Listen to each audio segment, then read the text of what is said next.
Marcos, capítulo 4.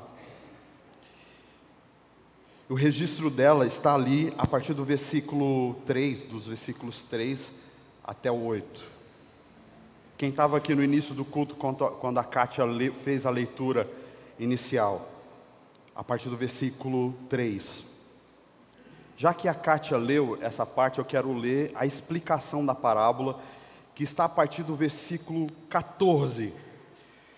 Quando Jesus, depois de ter contado a parábola, ele explica o significado dessa parábola, e ele diz assim no versículo 14: o semeador semeia a palavra. Os que estão à beira do caminho são aqueles em quem a palavra é semeada, mas depois de ouvi-la, logo vem Satanás e tira a palavra neles semeada. Do mesmo modo, os que foram semeados em lugares pedregosos são os que, ouvindo a palavra, imediatamente a recebem com alegria, mas não têm raiz em si mesmos e duram pouco. Quando vêm as tribulações ou as perseguições por causa da palavra, logo tropeçam. Outros ainda são os que recebem a semente entre espinhos. Estes são os que ouvem a palavra, mas as preocupações do mundo, a sedução das riquezas e o desejo por outras coisas sufocam a palavra e fica infrutífera. Outros que recebem a palavra em terra boa são os que ouvem a palavra, acolhem-na e dão frutos. Alguns 30 por um, outros 60 por um, outros 100 por um. Palavra do Senhor. Vamos orar? Orem por mim, oro por vocês. Senhor nosso Deus e Pai, nós estamos nesse instante aqui diante da Tua Palavra, e nós sabemos o quanto a Tua Palavra é poderosa, porque a Tua Palavra é alimento, a Tua Palavra é luz para as nossas vidas, é direção, é bússola. Por isso, Deus, nós pedimos que o Senhor use esse momento para nos tratar, para nos abençoar. Trata as nossas emoções, trata as nossas atitudes, trata aquilo que precisa ser tratado, muda aquilo que precisa ser mudado em nós, por meio da ministração da Tua Palavra. Eu oro, Senhor, pedindo para que o Senhor abençoe o Teu povo nessa noite, e que o Senhor me use como instrumento desta mensagem, dessa pregação, no nome de Jesus. Amém. Podem se assentar, irmãos. Essa parábola que nós estamos aqui diante dela é, sem dúvida, uma das parábolas mais conhecidas de Jesus. Isso é pacífico para a gente. Nessa parábola tem 3 elementos, né, para a gente relembrar: o semeador, a semente e o solo. O que cada um desses elementos significam? Jesus Cristo mesmo, ele explica a partir do versículo 14 até o 20, foi o texto que a gente leu aqui no início. Ele explica que a semente é a palavra, o evangelho. O semeador aqui é o pregador, né, o evangelista, aquele que leva a palavra. E o solo, por sua vez, é o coração humano, né? E a parábola do semeador, ela é para a gente uma aula nessa questão de evangelizar, de falar de Jesus, de pregar a palavra a outras pessoas. E nessa leitura, nessa história, Jesus nos ensina muito sobre essa questão da gente pregar o evangelho para alguém, falar da palavra de Deus para alguém. E Jesus deixa aqui para a gente nessa aula algumas lições preciosas, né? Além dele explicar o significado e o que envolve esse ato de pregar a mensagem a alguém, ainda assim, quando você começa a meditar nesse texto, você pode tirar aqui algumas aplicações para a nossa vida, é o que eu vou chamar aqui de lições. Por exemplo, quando eu leio esse texto, eu aprendo que a identidade do pregador é algo que não precisa ser enfatizado. A identidade do pregador não deve ser enfatizada. Qual que é a função nesse texto aqui do semeador? O semeador semeia, a função dele é semear. É uma função muito simples, só que uma função importantíssima, porque se a semente não for depositada, se não for plantado, não tem como ter uma lavoura, não tem como colher depois aquilo que foi plantado, né? Só existe uma colheita, porque algum dia alguém plantou a semente, né? Isso fica muito claro. Mas embora o semeador seja importante, ele é sempre anônimo na história. Quando a gente vê os recordes, por exemplo, eu sou do Mato Grosso, e lá se fala muito em safra recorde, se pensa muito nisso. E geralmente quando um fazendeiro colhe muito, né, a soja, o milho, e se fala em uma safra recorde, né, enfatiza-se o nome do dono da terra, do fazendeiro. Mas, às vezes a gente não pensa que por trás dessa cena, existe lá um semeador, um homem simples, um homem do campo, que ninguém sabe o nome dele, que, né, por ordem, né, do seu patrão, foi lá e jogou a semente. Na parábola, ou na vida, a gente percebe essa realidade, um semeador que é anônimo. Aí a gente olha para o texto e a gente pergunta, aqui diz Jesus, no versículo 3, diz, e o semeador saiu a semear. Quem é esse semeador? Qual é o nome dele? Aonde ele mora? Como ele é? A parábola não diz nada nessa questão, a respeito disso. Não há título, não há currículo, simplesmente ele é o semeador. O que Jesus quer nos ensinar? O que Jesus nos ensina? Ou que aplicação a gente pode fazer dessa realidade? Eu entendo que quem semeia a palavra de Deus precisa semeá-la anonimamente. Ou seja, quando a gente fala de Jesus para as pessoas, a gente não deve esperar elogio, não deve esperar que nós sejamos reconhecidos por isso, ou que a gente seja exaltado por isso, mas o que precisa ser exaltado não é quem somos, mas aquilo que nós fazemos, que é exatamente transmitir essa palavra. E a Bíblia fala sobre isso. E tem uma questão de humildade aqui, de humildade do semeador. E o Evangelho diz isso, porque se nós somos semeadores, ou se nós somos pescadores de homens, se nós temos o privilégio de falar de Jesus para outra pessoa, isso é fruto da graça e da misericórdia de Deus, não há mérito em nós não somos dignos dessa posição, e o apóstolo Paulo falava sobre isso, né? Ele sempre falou sobre, ele era um perseguidor da igreja, e Deus deu a salvação ao apóstolo Paulo, e depois concedeu a ele de ser um pregador dessa mensagem, e ele dizia assim, eu sou indigno, eu não mereço essa posição, e ele explica isso lá, na sua segunda carta aos Coríntios, no capítulo 4, o versículo 7, com essas palavras, temos esse precioso tesouro em vasos de barro, para que a excelência do poder seja de Deus, e não de nós. E aí, isso me ensina que, ao pregar a palavra, eu não preciso querer me aparecer diante disso.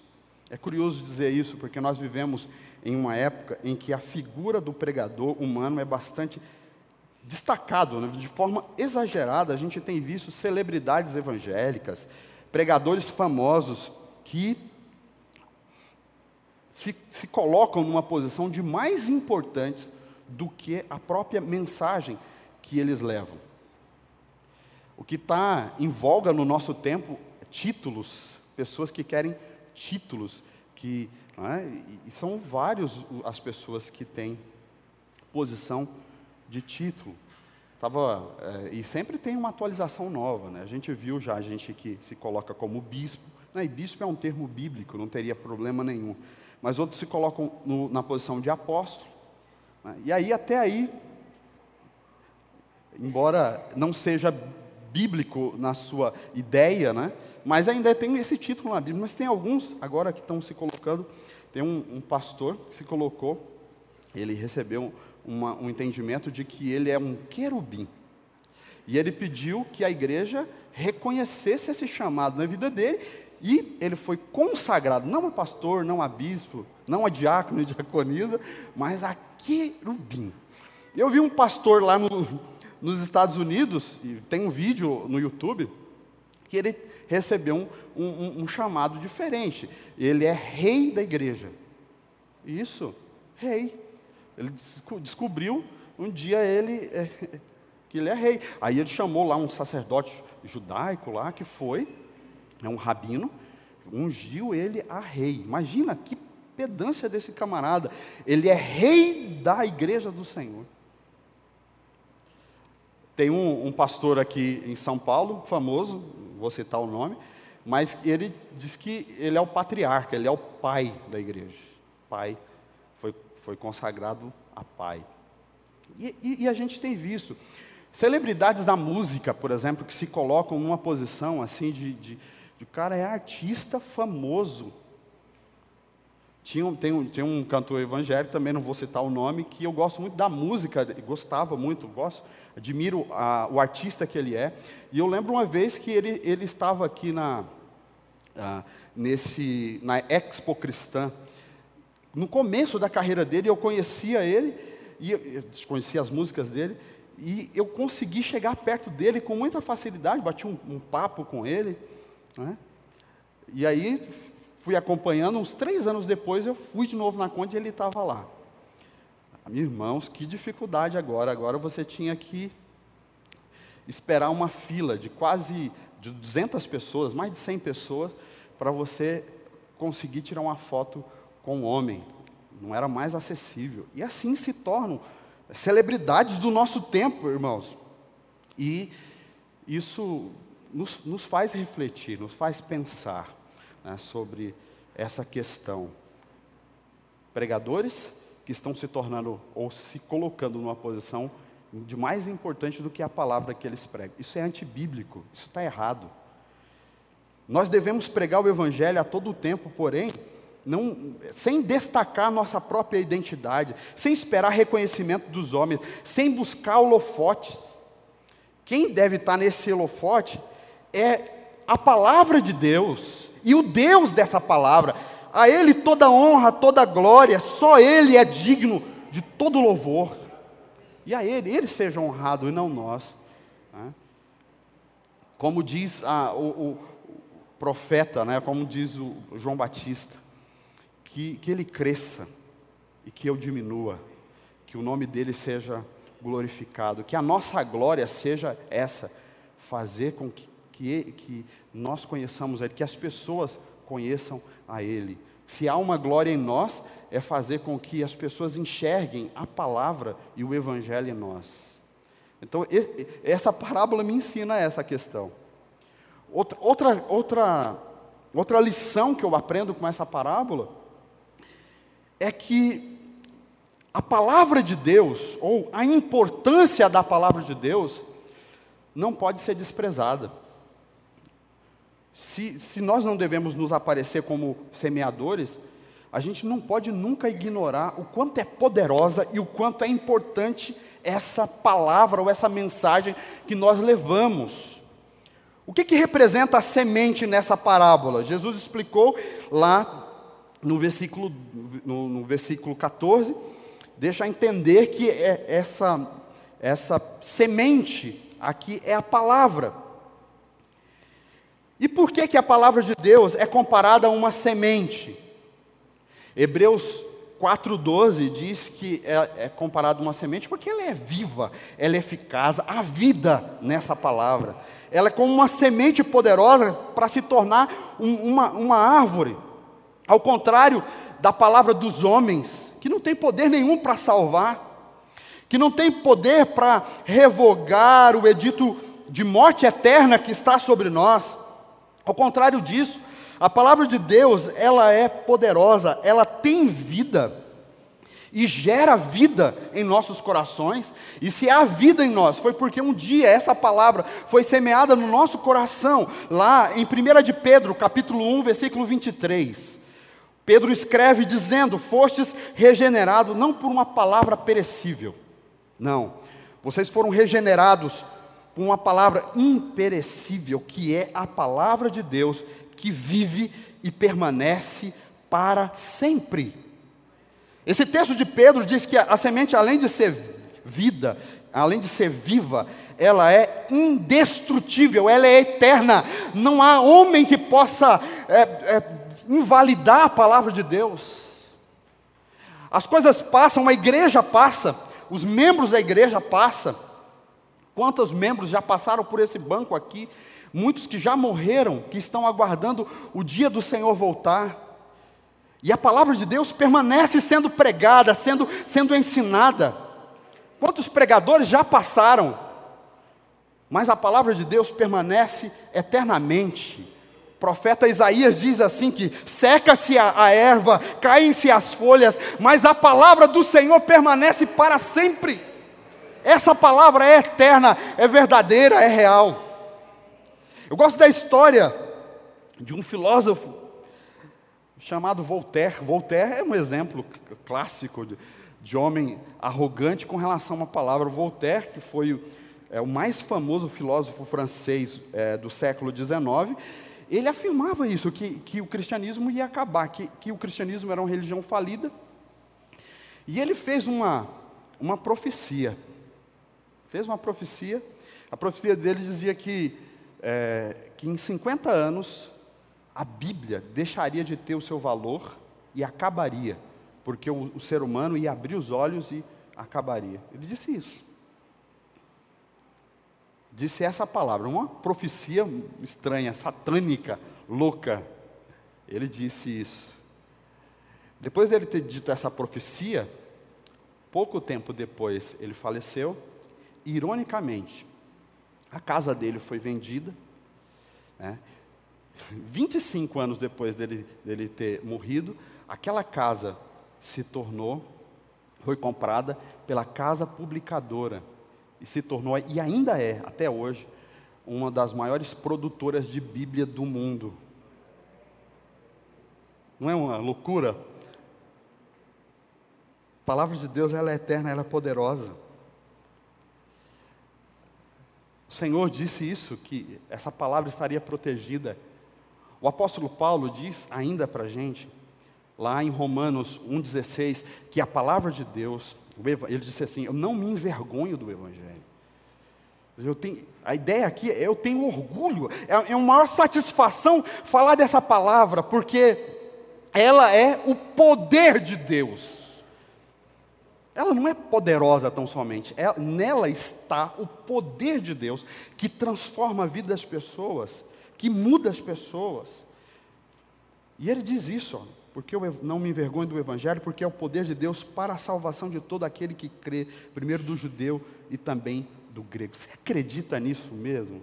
Pastor Lima, você acredita mesmo nisso? Irmãos, vocês acreditam mesmo nessa palavra, que ela é poderosa para transformar seu vizinho, seu irmão, sua família?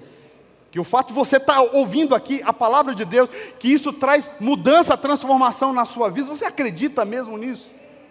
Que basta uma palavra, um versículo semeado, pode transformar uma história. Eu creio nisso.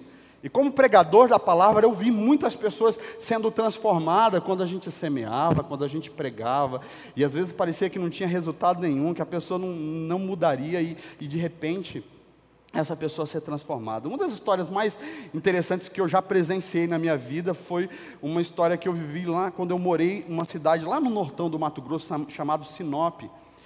E eu era membro da igreja, a gente estava numa vigília, no começo da vigília, pastor Mário Pereira, meu tio, era pastor dessa igreja, e ele estava pregando, gente, e tinha lá um cidadão que estava um pouco alterado. resmungando alto, muito bravo. Parecia que tinha bebido um pouco. Enquanto o pastor falava, ele resmungava. Chegou lá um diácono, tentou acalmar, né? E assim foi. O pastor terminou de pregar e fez o apelo. Eu estava lá, eu presenciei isso. E perguntou: quem quer aceitar Jesus como Salvador?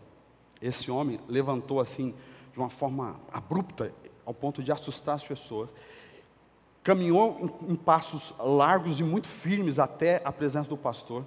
Quando chegou perto do pastor, ele parou, enfiou a mão na roupa, irmãos, e tirou uma faca enorme. Ergueu essa faca na direção do pastor. Sério? Imagina você, pastor Lima, lá nessa história. O pastor Mário, ele trabalhava com libertação, né? O pastor Mário, meu tio, ele faleceu há pouco tempo, né? O pastor Mário trabalhava com libertação. Eu nunca vi meu tio assustado com essas coisas, mas naquele dia eu vi ele espantado. Assim, em frações de segundo, eu vi um cara com uma faca enorme assim na direção dele. Ele assustou e esse cara pegou a faca e colocou em cima da mesa da escola bíblica e disse: eu quero aceitar Jesus como Salvador. Vou contar a história para vocês. Esse homem, ele era um camarada vida torta, um cara louco, tinha cometido alguns crimes. O que aconteceu? Naquela vida louca dele, ele descobriu que a companheira dele estava traindo ele. E ele decidiu matar a companheira. E ele saiu para matar, e ele passou na frente da igreja e escutou uma canção, um louvor. E aquela canção tocou no coração dele. Ele parou, decidiu entrar. Ouviu a pregação do pastor e aceitou Jesus naquela noite. Uma palavra. O quanto essa palavra é poderosa, o quanto essa palavra semeada, ela pode transformar. Você acredita? Você crê mesmo nessa palavra? Então essa palavra, além de ser eterna, ela é indestrutível, ela também é poderosa para salvar e transformar a vida de um pecador. E é exatamente por isso que a parábola destaca o valor da semente, e essa semente é colocada nessa parábola em total destaque. Se você contar aqui os verbos e as ações e aqui a própria palavra semente, quantas vezes aparece nessa parábola, você vai ver que a palavra, ela é protagonista aqui. Ela se repete várias vezes. E que lição nós tiramos então dessa mensagem, desse texto? Nós entendemos que a evangelização deve ser baseada na palavra de Deus, e a gente deve acreditar que o fato da gente pregar essa mensagem, ela é suficiente para transformar, e a gente não precisa colocar açúcar nessa receita, a gente não precisa acrescentar subterfúgios nossos para convencer, para transformar, para ficar mais atrativa, não, basta a gente acreditar que ela é a palavra de Deus, e que ela transforma, e pregar essa palavra. E às vezes a gente estabelece estratégias. É um fato, por exemplo, nós estamos aqui na igreja falando, né, das nossas estratégias, trabalhando a questão aqui do culto, falando do pequeno grupo, falando aqui também sobre o ministério, que é o tripé de ação dessa igreja. A gente tem pregado sobre isso. Mas esses atos, essas ações, não fazem sentido nenhum se a gente achar que isso é suficiente. Na verdade, tudo isso aqui precisa apontar para aquilo que é o foco, e o nosso foco é fazer discípulos, ou seja, o evangelho precisa ser enfatizado, a pregação da palavra, Deus precisa ser glorificado, e a palavra de Deus precisa ser exposta com autoridade aqui. É isso que vai transformar as pessoas, e nós precisamos acreditar nessa palavra, crer, acreditar, pregue o evangelho, porque ele é o poder de Deus para transformar todo aquele que crê. Então, fale de Jesus para os seus familiares, fale de Jesus para os seus amigos, para os seus colegas de trabalho, para os seus colegas de faculdade. Faça isso com a certeza de que esta palavra é verdadeira, fiel, e Deus vai usar a sua vida para transformar essa vida, essas pessoas. A gente precisa fazer como aquela serva de Naamã, uma criança que estava escrava numa casa, mas que ainda ela cria, e ela acreditava. Quando ela soube que o senhor dela estava leproso, ela diz: olha, o senhor está leproso, mas uma coisa eu tenho certeza, a palavra de Deus, Deus existe, e se você for até Israel, o profeta vai orar por você e você vai ser curado. E você conhece como que aconteceu essa história. Eu queria dizer aqui que essa menina, ela cria naquela palavra, ela cria no poder do Evangelho, ela cria na existência de Deus e vivia como tal. Mesmo na condição humilde dela, ela dizia, eu creio. Você crê assim, dizer para alguém, olha, sabe de uma coisa, vai na minha igreja, sua vida vai ser transformada.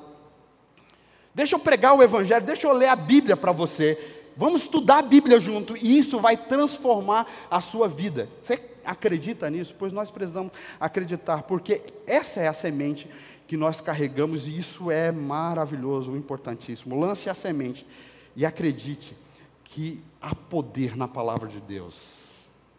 Essa parábola do semeador também nos ensina algo importantíssimo para nós, que o coração do ouvinte não pode ser discriminado. Eu lendo esse texto, aprendo isso. Então, além da semente, um outro fator determinante para o resultado da colheita, segundo essa parábola, é o solo, né? O solo é muito importante. Na parábola, os tipos de solo representam os tipos de corações humanos. Então, apesar da eficácia, apesar de ser eficaz o Evangelho, o resultado dependerá da resposta de cada coração. Nessa parábola, Jesus apresentou 4 tipos de corações que representam 4 formas diferentes das pessoas responderem ao Evangelho. Diz lá o texto, e lança-se a semente, e existiram 4 reações diferentes também, por parte do solo.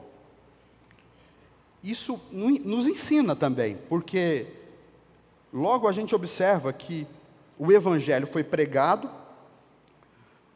4 tipos de solos de coração receberam aquela palavra, mas somente um deu a resposta positiva. Aí a gente pode perguntar assim, como que a gente sabe qual que é a boa terra? Ou que pessoa que vai responder positivamente àquela pregação que nós estamos fazendo? Bom, esse resultado, ele é imprevisível, né? Porque depende da escolha da pessoa. E por isso Jesus diz que a gente deve ir pelo mundo, né? Lá, Marcos, a palavra de Deus diz, ide por todo o mundo, pregai o Evangelho a toda criatura, quem crê e for batizado será salvo, quem não crê será condenado. Ou seja, Deus não faz acepção de pessoas, e o desejo dele é que todas as pessoas sejam salvas. Então, ao contar essa história, Jesus está dizendo que é importante que todo tipo de solo seja semeado. Jesus está dizendo, dessa maneira, que nós devemos pregar o Evangelho sem discriminar o coração do ouvinte. Devemos falar de Jesus em todos os lugares, para todas as pessoas. Mas sabe o que eu fiquei pensando sobre essa ideia, essa mensagem? E a pergunta que eu fiz diante desse texto é assim, será, irmãos, que já está predeterminado, que solo as pessoas são? Você está entendendo?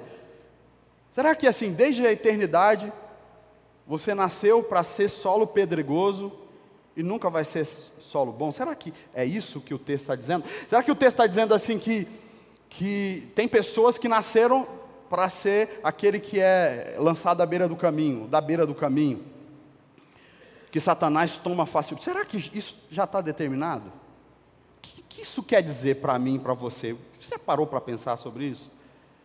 Que isso aqui, para aqueles irmãos que pregam a doutrina da predestinação, né, os calvinistas mais arrojados, isso aqui é um prato cheio.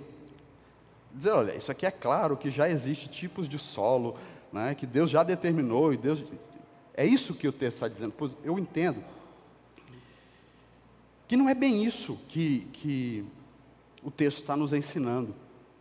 Eu entendo que uma pergunta que a gente precisa fazer assim, é quem determina que tipo de solo nós somos? Essa é uma pergunta que eu faço. Quem que determina? Eu penso que o texto está falando para a gente, na verdade, sobre a disposição do coração. E por isso que deve ser semeado para todos, todo mundo.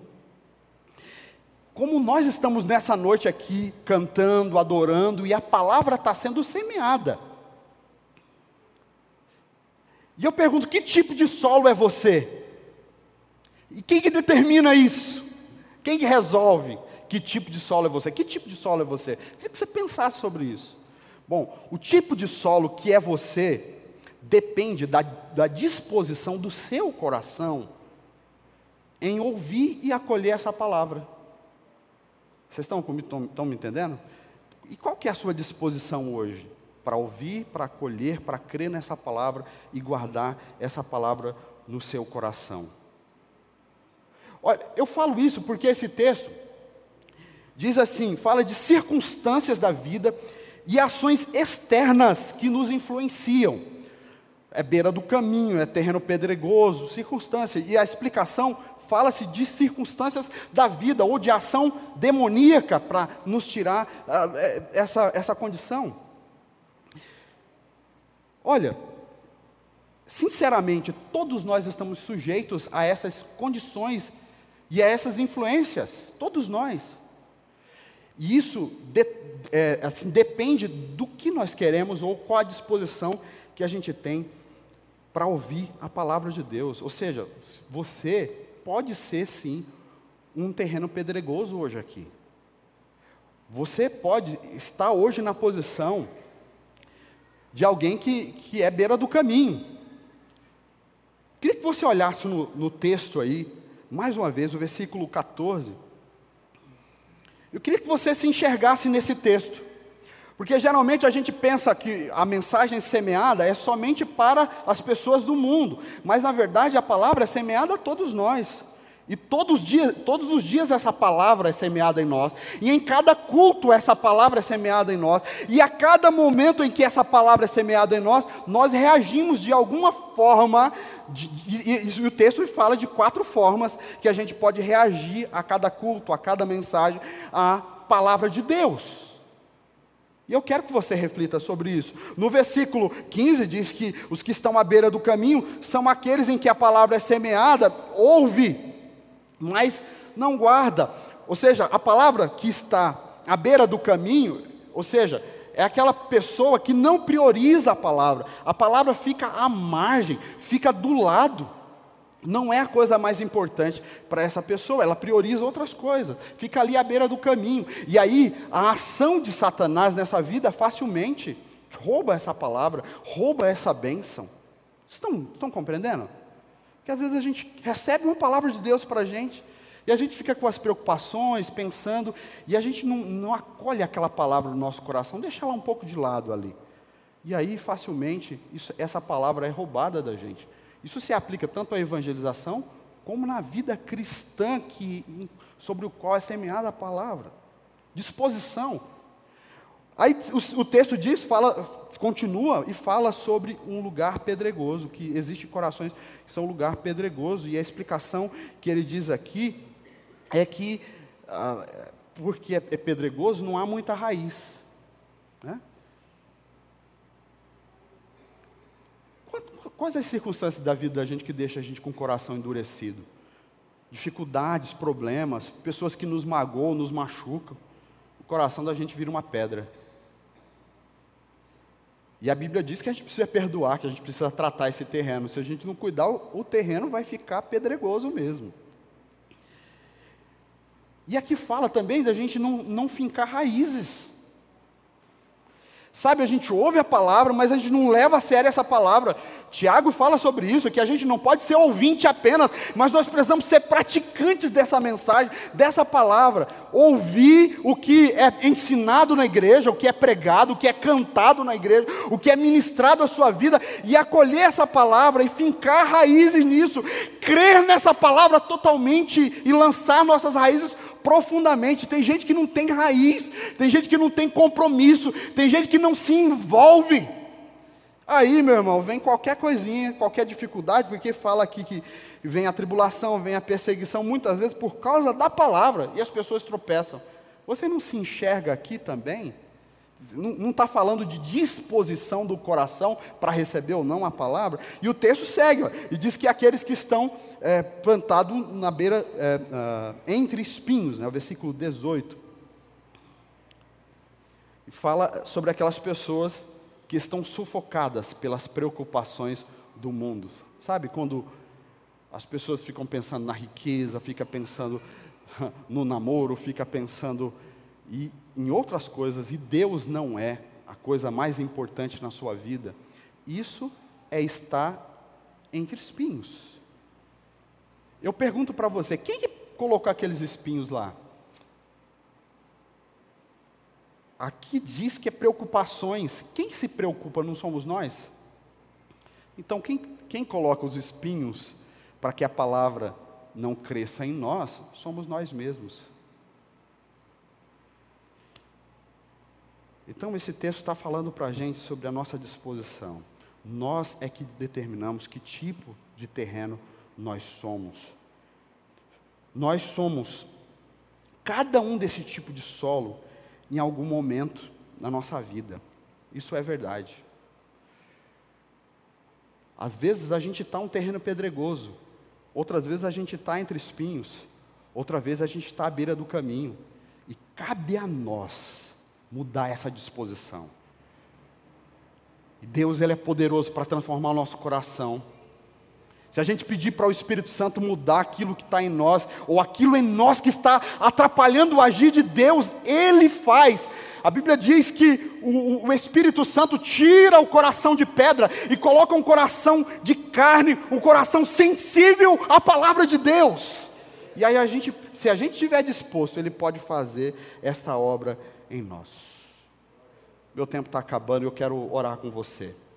Essa mensagem fala para a gente dessas questões, da gente se colocar na mão de Deus para evangelizar, crendo no poder do Evangelho e pregar, confiando nessas lições que nós aprendemos aqui, né, de que vale a pena a gente falar da palavra de Deus para as outras pessoas. Esse texto me mostra que evangelizar não é algo fácil.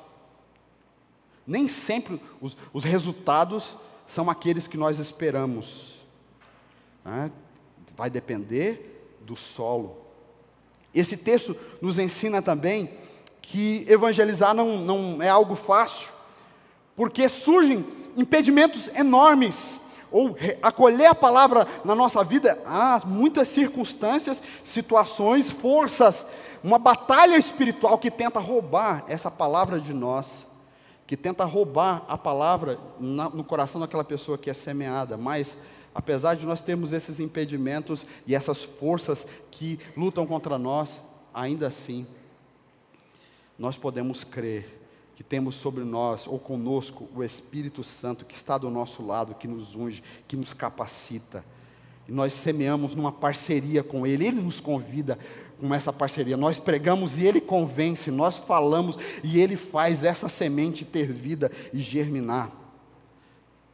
Evangelizar não é algo fácil, mas é algo maravilhoso, irmãos. Algo poderoso, algo grandioso. E a gente viu aqui que sem semeadura não há colheita, sem pregação não há conversão. E por isso, quando nós nos colocamos nessa posição de semeadores, nós nos encaixamos naquela palavra lá de Romanos 10, 15, que diz assim: preciosos são os pés daqueles que anunciam as boas novas. E nesse sentido, você é estratégico no reino de Deus, de ser usado por Deus com o dom que você tem, para que essa palavra seja anunciada.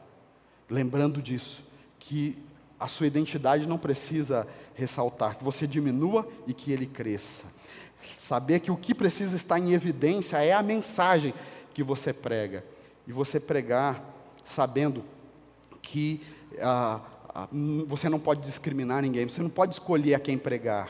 e que você também é um solo que precisa ter disposição no coração para pregar a palavra e para acolher essa palavra no seu coração. Eu queria que você orasse comigo nesse instante. Fiquem de pé, o grupo já vai se colocando aqui.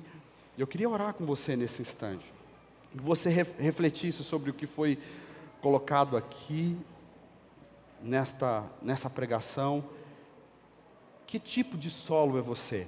Como tem sido a sua disposição, sua reação diante da palavra? Feche os seus olhos, incline a sua cabeça aí, converse com Jesus.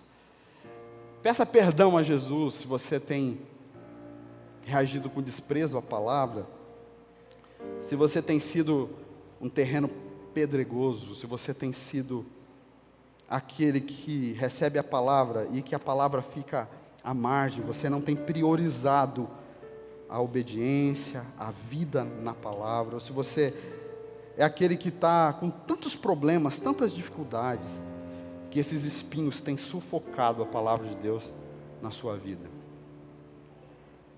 Com os teus olhos fechados, nós vamos orar. Pai, eu me coloco na tua presença nesse instante, Senhor.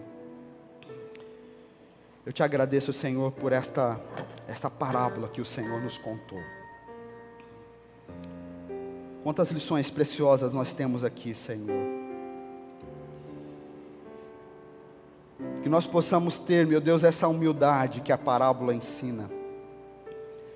Humildade para que nós possamos sempre dar toda a honra e toda a glória a Ti, Senhor. Porque o Senhor não divide a sua glória, a sua majestade. Que nós diminuamos e que o Senhor cresça. Toda a honra, toda a glória ao Teu nome, Senhor. Senhor, eu oro para que a Tua igreja também aprenda a valorizar a Tua palavra, a crer na Tua palavra. Claro que a Tua igreja crê, Senhor, mas a Tua igreja precisa acreditar no poder, no quanto esse evangelho é poderoso, ao ponto da pessoa não ter medo de convidar, de garantir que aquela pessoa vai ser transformada, de convidar essa pessoa para ouvir uma pregação, ou mesmo pregar para essa pessoa, e crer que essa pessoa vai ser transformada, que ela vai ser mudada nesta palavra, Senhor. Que nós possamos, meu Deus, não escolher a quem pregar, mas que nós possamos pregar a todos sem discriminação. Senhor, que nós sejamos esse bom terreno que recebe a Tua palavra. E a gente aprendeu aqui que isso tem a ver com a disposição do nosso coração de Te acolher, de Te receber. Então eu oro, meu Deus, pelos corações que aqui estão. São pessoas que estão sendo semeadas, são solos que estão sendo semeados a cada culto, a cada palavra, a cada louvor cantado, Senhor. E às vezes os pensamentos estão distantes, nas preocupações da vida. Às vezes não tem raiz ainda, Senhor, na Tua casa. E eu clamo por essa pessoa, por esse coração. Tira esse coração de pedra, coloca um coração de carne ao Espírito Santo. Eu oro, meu Deus, por aqueles que não têm priorizado a palavra, que esse tipo de solo, que deixa a palavra à margem, e que Satanás tem roubado a bênção dessa pessoa. Eu clamo, meu Deus, no nome de Jesus, para que o Senhor traga libertação, e que nós hoje sejamos um solo abençoado, um solo bom, para que o Senhor plante a Tua palavra, para que o Senhor semeie, Senhor Deus, a Tua vontade, e que nós vivamos as Tuas promessas, as Tuas bênçãos sobre nossas vidas, Senhor. Nós oramos assim, Deus, no nome do Senhor Jesus. Aleluia. Glória a Deus. Vamos louvar o Senhor. Louvemos a Deus.